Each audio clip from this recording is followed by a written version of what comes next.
Kemudian diulang lagi berapa ayat kemudian, ayat 28 tak salah saya, Allah Ta'ala ulang lagi sekali. Bismillahirrahmanirrahim.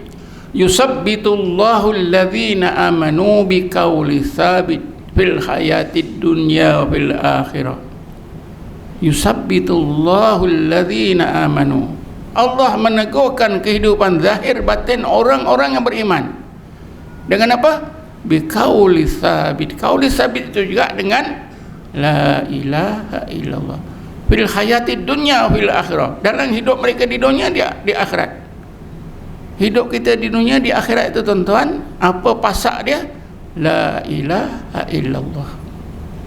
Tapi kita masih tercari-cari ilmu apa yang hebat-hebat ni. Allah Ta'ala bagi ilmu ni hebat, tak ada lebih hebat ilmu ni daripada la ilaha illallah. Yusabbitullahu alladhina amanu biqauli tsabit fil hayatid dunya wa fil akhirah. Allah meneguhkan kehidupan orang-orang beriman di dunia dan di akhirat dengan la ilaha illallah. Rasulullah pun sebut, jaddidu imanakum. Kaifa nujaddidu imanana ya Rasulullah? Iksiru biqauli la ilaha illallah. Teguhkanlah iman kamu. Bagaimana kita nak neguhkan iman kita ya Rasulullah? Rasulullah menjawab, iksiru biqauli la ilaha illallah. Banyak-banyakkanlah sebutan la ilaha illallah. Cukup jelas tuan-tuan ya? Tapi itulah. Jadi antara amalan yang boleh menghidupkan hati kita, dapat kurniaan daripada Allah, nur intibah, ialah la ilaha illallah. Tapi tuan-tuan, mesti ada pimpinan, guru yang telah dikurniakan oleh Allah nur ini. Bukan sebarang guru, bukan sebarang ustaz, bukan sebarang orang alim. Pasal apa?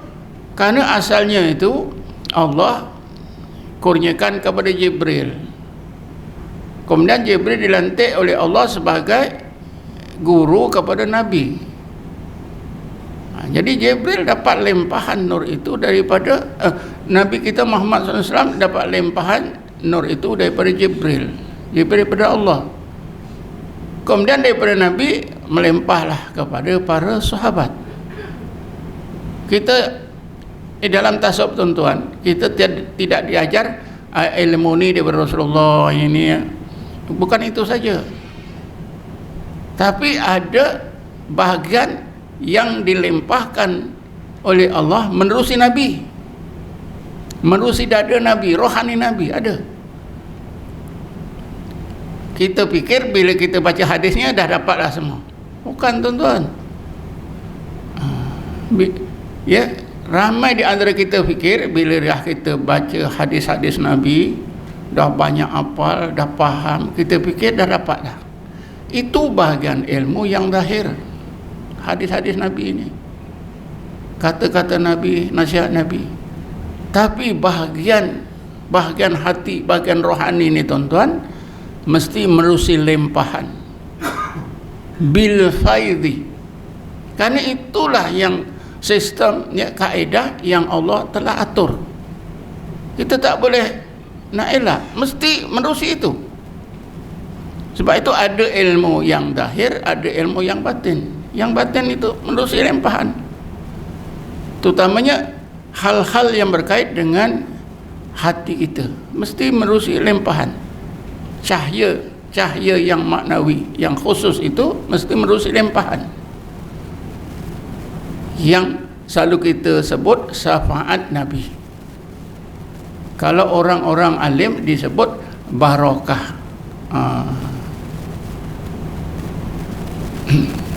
Jadi kita kena berguru, belajar ilmu tasawuf, berguru insya-Allah. Tapi jangan apa itu, jangan terpilih guru yang jahil. Senang saja tuan-tuan kalau seorang guru tasawuf itu asyik-asyik aja ngajar kita kasyaf, ngajar kita karamah. Itu cerita siang malam tentang kasyaf, tentang karamah, tentang itu. Itu tak betul. Tapi ramai di antara kita bila nak belajar tasawuf cari guru-guru yang pelik-pelik. Sebab itu ramai orang-orang yang dianggap pelik itu sebagai wali. Di satu daerah tuan-tuan, saya tak payahlah nak sebut sebut nanti tuan-tuan kenal. Nanti saya mengumpat. Di satu daerah ada seorang alim umur hampir 100 tahun. Ya, murid-muridnya ramai. Yang di kelompok ni muridnya pun ramai. Semua jawatan ada, cikgu ada, itu ada, pensyarah ada. Murid-murid ini selalu bercakap dengan saya kehebatan orang alim ini. Oh, wali Allah lah, itulah. Seorang murid saya pun pernah ziarah. Oh, dia kasyaf. Kasyafnya hebat, 24 jam. Niat kita pun tahu. Kalau kita datang ada niat nak dengar satu hadis, dia akan cakap satu hadis. Semua tahu. Tapi sesudah dia meninggal tuan-tuan, seorang anak lelakinya sakit. Sakit dia obatlah ke hospital, obatlah cara Islam. Akhirnya sampailah dia obat seorang ustaz. Ustaz ini murid saya. Bila dia obatkan, dia tak sedar macam dalam badannya itu ada jin. Siapa ni? Dari mana ni? Dari bapaknya. Maknanya jin pada anak lelaki yang sakit ini adalah jin saka daripada orang alim itu. Itulah menyebabkan dia kasyaf. Saya ada seorang kawan tuan-tuan, dia mengaku wali Allah, keturunan Sunan Kalijogo. Oh, kasyafnya hebat. Siapa kehilangan barang, sebut je, dia boleh tahu. Satu masa itu saya di Johor, ada seorang hamba Allah telefon dia. Saya ada di rumah dia. Dia kata kereta saya hilang, dah 2 hari. Dia senang cakap, awak jalan daripada Kuala Lumpur tu, ikut jalan tu terus Ulu Kelang. Kereta itu ada sebelah jalan, tapi 4 tayar dah tak ada. Tuan punya tu pun pergilah seperti dia arah. Betul tuan-tuan, keretanya ada macam yang disebut, 4 tayar tak ada. Hebat orang percaya dia wali Allah. Kawan-kawan saya yang kerja Jabatan Agama Johor pun percaya dia wali Allah, hebat kasyafnya. Tapi akhirnya dia tanya saya, betul tak ilmu saya ni? Kalau awak nak tahu betul atau tidak, awak belajar ikut saya, jadi murid saya. Kalau sanggup, bolehlah. Dia tak apa, belajar. Sudah belajar dengan saya 1 tahun lebih. Saya dapat tahulah salah. Pasal apa? Tak semayang, tak puasa. Bila saya tanya kenapa tak semayang, Ustaz tak tahu hakikat. Hakikat semayang ini markahnya 6 kali 5, 30. Jadi, pahala semayang 5 waktu ni 30. Saya ngobat orang, seorang dapat pahala 6. Kalau hari itu dapat 5 orang, dah 30, sama dengan pahala semayang. Saya hari itu tak perlulah semayang. Ini dah dekat jumlah besar. Kalau saya dah dapat jumlah besar, saya tak semayang langsung. Macam mana ni tuan-tuan? Saya pun biar je. Beberapa bulan kemudian memanglah tak semayang, tak puasa. Jadi saya panggil lah, saya nasihat. Dari segi syariat pun tak betul. Oh, tapi dia ngaku hebat tuan-tuan. Ramai muridnya, orang alim pun ramai. Kalau saya sebut tuan-tuan mesti kenal. Tapi tak payahlah sebut murid-murid dia tu.